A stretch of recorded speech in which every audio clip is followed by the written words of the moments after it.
Hello guys, and welcome back to my YouTube channel. Welcome to my kitchen, guys. Today I'm going to be showing you how to make a very delicious Nigerian tomato stew.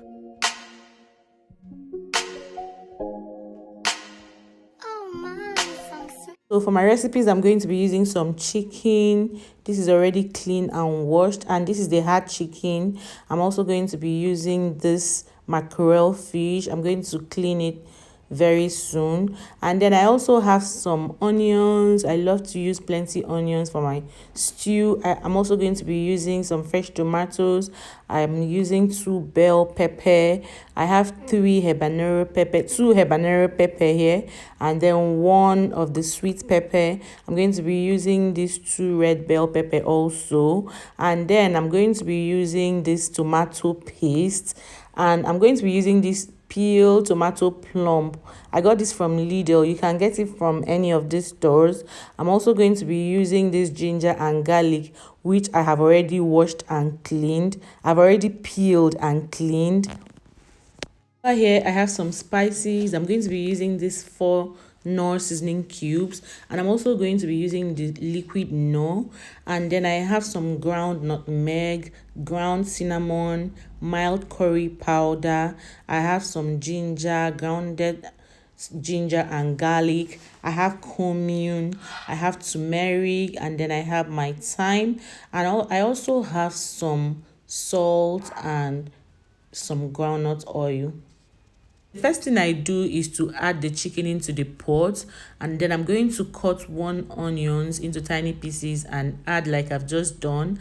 And then I'm going to go ahead and add some spices. So the spices I'm adding right now is the turmeric. I'm going to be adding some grounded ginger and garlic, some cumin. I'll add some grounded nutmeg, and then curry, thyme, and then I added some salt, and I'll add some water, about 2 cups of water, just to make sure that it cooks very well, because this is the hard chicken. So I'm going to stir this properly to make sure that the spices get to every part of the meat. I'll stir properly and cover to cook. So while it was cooking, I just decided to add the Knor liquid seasoning, because I had not added any one, even though I would have left it, but I just felt the need to add a Knor liquid seasoning. So while the chicken is cooking, I'm just going to prep the fish. So in prepping my fish, what I do is to clean it and wash. After that, I'm just going to add some liquid seasoning. That is why I like using my liquid seasoning, especially when I'm prepping the fish or any of my chicken or meat. So I'm going to add some liquid seasoning. I'll add a little curry powder, add a little thyme, and then some salt. To stir this properly very well to make sure that it gets to every part. You can use your hands to do this, but I just had to do it the way I'm doing it. And I'm going to put this in my top oven. I'm going to put this in my top oven to grill for at least 15 minutes, and I'm going to set my oven at 140 degrees. Next thing I did is to cut the tomatoes and the peppers into the bits that I'll be able to blend.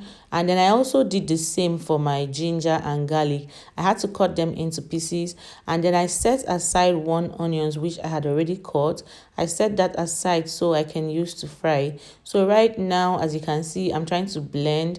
So the first thing I'm blending is the ginger and the garlic, and I added some onions, and then I'm going to be adding a little water. I'm going to be blending this very smoothly, and once I have finished blending them, I'm going to add some of the peppers and tomatoes that I had already chopped. I'm going to add some, and then still add a little water. So the way I blend my tomatoes before I use it to cook is to make sure that the water I use is very little.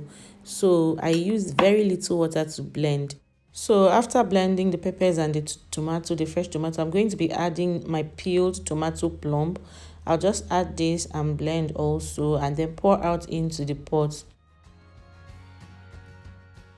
So I'm just going to cook this for at least 20 minutes to get rid of the sour taste. At this time I'm going to check the chicken. Chicken is already done. It's almost 40 minutes. And I'll also check the fish which I was grilling. and the fish is also done. So I'm going to remove the fish from the oven and then get a pan and also put the chicken, because I'm also going to be, putting these chickens in the oven to grill. Yeah, so after about 15 minutes, the chicken is already grilled. So I'm going to remove this and keep aside. So guys, now back to the tomatoes. It's been boiling for over 20 minutes. So right now, I'm just going to go ahead and just get another frying pan and, put some groundnut oil, the quantity that I need for the whole of this stew. You can add more if you like, but for me, I don't really want to use so much. So I'm just going to add the oil into the pan, allow it to heat for a little while, and then I'm going to add some onions. So once I add my onions, I'm going to fry these onions for at least 1 minute, and then I'm going to add the tomato paste. I'm going to be frying this for about 5 to 7 minutes. I'll add a seasoning cube into it, and once this is ready, I'm going to pour this into the tomato that is already, boiling. The next thing is to add the chicken stock, which I just did now. I'm going to now add the seasoning cubes, and then I'm going to add some water because I feel like it is really thick. So feel free to, add water when you don't want it very thick. I'm going to add the chicken, and once I add the chicken, I'll also add some adobe. You guys, I love adobe in my tomato stew. So I'll add some adobe and I'll then add the fish. So once I add the fish, I'm going to finally add my mixed herbs. I love mixed herbs. So I'm going to add mixed herbs. And please don't forget to test for salt. So, but for me, I was okay with the salt quantity I had. So yeah, at this point, you guys, you have to be very careful because your stew will simply be splashing everywhere. So what I really do when it is splashing like this, like my tomatoes, I just keep cleaning. I cannot clean. So yeah, so the next thing I'm going to be doing now is to add the fish. Once I add the fish, so add the mixed herb. You guys, I love the mixed herb in my Nigerian tomato stew. I'm going to cover this and allow it to cook for at least 10 minutes. And then once I see that the oil have really settled on the surface of the tomatoes, I know that my stew is so ready. So after 10 minutes, I had to bring it down. You guys, my stew is so ready. So yeah, this is one of the simplest way I make my Nigerian tomato stew. One of the ways. I have other ways I make, but this is one way that is very simple and one way that I really love. So thank you so much guys for always tuning in. Please, if you're coming across my channel for the very first time, don't forget to hit that red subscribe button to be a part of this family. And if you're a returning subscriber, thank you so much. You can always eat this stew with any pasta, any rice, and yam. You can eat it with potatoes.